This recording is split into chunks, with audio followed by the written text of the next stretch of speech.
In this video, we're going to unbox a bunch of espresso machines. This is a version 1.43 machine. That's our latest one. So the idea here is to show you everything you need to know to get started making your first espresso. And Mohammed here is going to ask me any questions when I'm unclear or forget something. All right, let's start. All right, so first thing, get yourself a carton cutter or scissors. Don't dig in deep. Obviously, you don't want to scratch anything. So get your carton cutter out and slice the edge here. Typically, I'll then slice it here. So when people receive the machine in a box, do we also have a pouch for the documents, yeah? Yeah, so on top of here, you don't have it because we didn't send it UPS, but you'll have to slice through the top here or peel off a UPS pouch. That's true. You don't normally need to keep it unless you're in Germany and you're claiming taxes back or something. You need to prove delivery. Most people don't need to keep that. And then I'm going to cut through the top. You'll notice we're using super tough tape here. And we cut that open. Now, retract the knife so you don't accidentally knife the person next to you, like I almost did. You'll notice that we've got these corners here made out of hard plastic. You take those out. And that's because the airline personnel love playing soccer with your espresso machine and pushing it out of airplanes and such. And we found that these things here do a great job of keeping the machine from being broken. Now, at this point, you could exert yourself and do a lot of weightlifting and pull the machine out, or you could do it the easy way. Let me show you the easy way. So the easy way is to rock it down, like so, leaving the flaps open, okay, and then just tilt it like this. Now one thing you'll notice is that we had the wheels facing upwards in the box, and that was on purpose because when the machine gets dropped by UPS, we don't want it to bash onto the wheels. So we pack the machine upside down. Again, for corner protectors here. Now you might want to save these in case you ever ship the machine back. What you should do with this box is not throw it out because when you ship this back, the box fits perfectly and really protects it well, so you should cut the edges here. Wait, why would people ship it back? Okay, so if you want to ship this back to us because it's broken. Oh, okay. So most repairs we can have you do at your location, but if for some reason the machine's really broken, it needs to get shipped back to us. That's why it's in a suitcase and not disposable packaging. So keep your cardboard box in case you ever need to ship it back or you want to travel with it.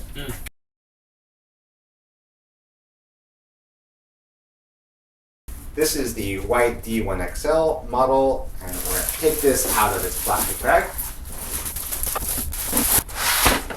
I usually open up the suitcase with the handle side down because that's how we packed it. So is this a bigger size than the Pro model? This is the same suitcase as the D1 Pro, but the foam is going to be different, and the way that we organize the objects inside the foam is going to be different. So first of all, the foam is much, much tighter. It's the next generation foam on the XL. And because this machine is about this much deeper, things are packed differently here. Okay, so one thing you'll note is that the water tank is in fact under the espresso machine. So to unpack this, you do need to take the foam off. And I'd recommend you take 2 layers of the foam off because it's really packed in well there so that nothing gets broken.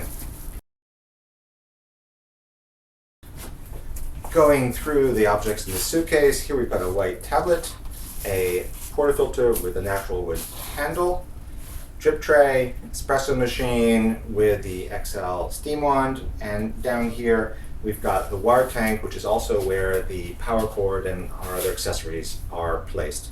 So let's take things out here. Water tank, tablet, portafilter. Because the water tank is in here, you want to make sure it doesn't slide out as you take it out. That probably won't happen because it's in there good, but just pay attention. I'm going to put one hand behind the steam wand. Why don't you help me with the foam here? There's protective plastic on various bits that we can take off, here and here. And I'll cut the clip off this end here. Next, we're going to slide the water tank out here. And we're going to use scissors to open it up.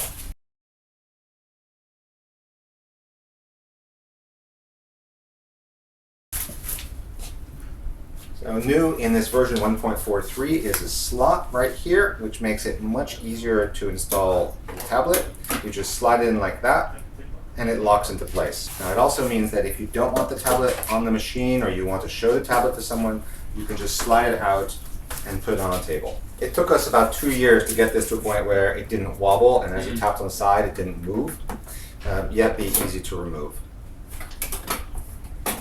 I want to go back to the water tank for a second because that's an item that is kind of fragile. So what did we do to protect it more during shipping?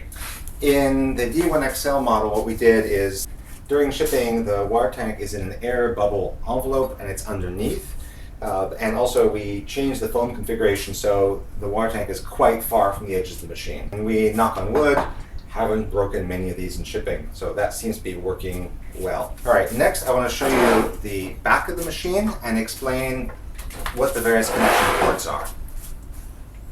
That looks very neat. It's very neat and tidy. So this back panel here is held on with magnets. You put your fingers in the bottom and just pull it out. Going through the various connections here, one thing you'll notice is that this here has an elastic band on it. We're going to take that off. And that's just there for shipping so it doesn't rattle around as it makes its way to you. So from this side to here, we've got an off switch. This is where the power plug goes in. This here is where the refill kit plugs in. This is the lever for the water intake tube. And this is for the refill kit if you have one where it plugs in. And these are magnets that are giving us enough space so we can have the cabling hidden inside. So let's go ahead while I've got this out here and plug the power cable in because there's a little trick to it. You'll see that we've given you a right-angled power cable. And what you want to do is get it underneath like that. And then it plugs in here. And you'll notice the fit's quite tight. And that's on purpose so that it won't fall out by accident. So let me rotate the machine around because now we're ready for the water tank. The water tank has a handle here. It's where you put your hand, and it comes in on the rails here. Okay. And we're going to fill it up with water, and usually to fill it up with water, I leave the front of the water tank lined up with the front of the legs. And I usually spin the steam wand out of the way like so. The water tank can take 2 liters of water, but at this point, to get us started, it's good enough if you at least get it to the halfway point, which is what I've done here. To slide the water tank in, you're going to need to lift the lever in the back here, like so, and then drop the lever when it's in. Let's take the elastic band off the drip tray. And here, I've got a couple things. I've got the group head handle, which screws on right here. And it's optional, but most people like to use it. Basically, it means that when you tighten the portafilter on, you won't have to do some weird motion like this. You're just going to use your biceps. And we're going to do that now. We're going to take the portafilter out. When you lock the portafilter in, what you're going to be looking for is this round banana shape that's right here. So that when you slide in, you just feel that click in, and you just lock it in like that. In terms of tightness, you can really just squeeze with your hand. It doesn't need to be that tight. If you over tighten it, it makes it harder to get it out once you make your espresso. All right, next, the cover goes on the drip tray. That goes on the rails too and slides back until it touches the back of the machine. There is no special direction for the drip tray, right? So The either drip tray, way. yeah, the drip tray can rotate this way or this way. At this point, I can turn the machine on, and I can put the back panel on.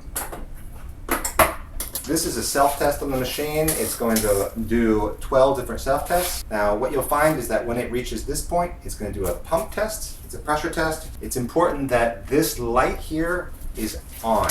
If that's not on, then press the button. This is the emergency off button, or the standby. This is a pump pressure test that ends with a sound. At this point, the machine's heating up and it's going to rotate around here. When it's gone all the way to noon, it's ready to go. So we can now plug the USB cable into the tablet. The USB cable was included in the various accessories in the drip tray. I'm going to plug the larger end in here, and then the smaller end right here. So the tablet is usually charged by default. The tablet ships 100% charged. However, It is a portable device, so depending on the temperature outside, it might lose its charge in 2 or 3 days or a week.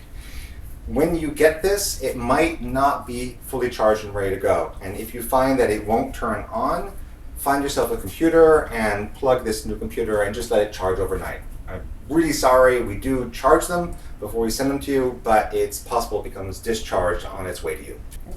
So at this point, this icon is saying it's now charging. I'm holding the button here in order to turn the tablet on. So the red circle means it's still heating up. It'll take about 4 minutes for it to heat up. It looks like it's about it's about 80% heated up now. That's why it's on the 8. And this is the world's simplest user interface. You're going to see one icon which looks like a Decent Espresso machine. You're going to tap it.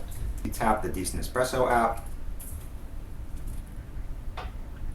And at the factory, we've already paired this tablet app with this espresso machine, and you can see that it connects and flashes green.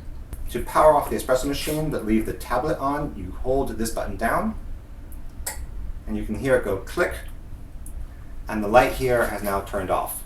The other way to turn the machine off is to press this power button, and you can wake the machine by tapping the screen when it's showing the screensaver. And the machine is ready. And the machine is ready to go. At this point, you can go ahead and make an espresso, but that's not the purpose of this video.